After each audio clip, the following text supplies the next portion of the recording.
Di pesisir utara Pulau Jawa, ada sebuah kisah yang jarang diceritakan. Sebuah cerita tentang bagaimana Laut Jakarta perlahan tampak lebih tinggi daripada daratannya. Sebuah perjalanan panjang antara manusia, tanah, dan ombak yang tak pernah berhenti bergerak. Pada zaman dahulu, wilayah ini adalah hamparan rawa dan hutan bakau yang memeluk garis pantai. Sungai-sungai kecil mengalir tenang, membawa kehidupan dari pedalaman menuju laut. Air asin dan air tawar bertemu, menari dalam keseimbangan yang telah terjaga selama ribuan tahun. Namun saat manusia datang, segalanya berubah.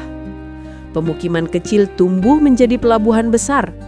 Kapal-kapal dari berbagai penjuru Nusantara berlabuh, membawa kisah dan komoditas, tetapi juga membawa beban baru bagi tanah yang rapuh.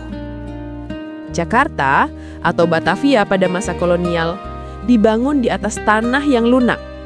Tanah yang pada dasarnya adalah bekas rawa.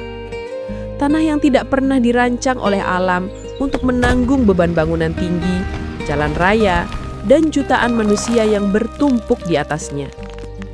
Ketika kesibukan kota semakin menjadi-jadi, manusia mulai mengambil air tanah yang tersembunyi jauh di bawah permukaan. Sumur demi sumur menyedot air yang menjadi tiang penyangga bumi. Dan perlahan, tanpa gemuruh, tanpa peringatan keras, tanah itu mulai turun. Seperti tubuh yang kehilangan kekuatannya, permukaan kota merosot sedikit demi sedikit, tahun demi tahun. Di sisi lain, laut tidak tinggal diam. Dunia menghangat, es di kutub mencair, dan permukaan air laut naik, perlahan namun pasti.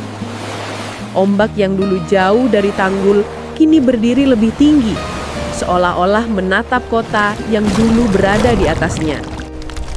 Dua kekuatan itu bertemu, turunnya daratan dan naiknya laut. Lambat namun tak terhindarkan. Hari ini kita melihat kenyataannya. Di beberapa titik Jakarta, permukaan laut seakan lebih tinggi daripada permukaan tanah. Tanggul-tanggul besar berdiri seperti penjaga raksasa, menahan air agar tidak meramah masuk. Sungai-sungai dialirkan dengan pompaan, bukan lagi dengan kemiringan alami. Kota ini hidup berdampingan dengan laut, tetapi juga dalam ketegangan dengannya. Namun di balik semua itu, ada sebuah pelajaran, bahwa alam selalu berbicara dan manusia harus mendengarkan. Jakarta bukan hanya kota yang tenggelam. Ia adalah kota yang mengingatkan kita bahwa keseimbangan adalah janji yang harus dijaga.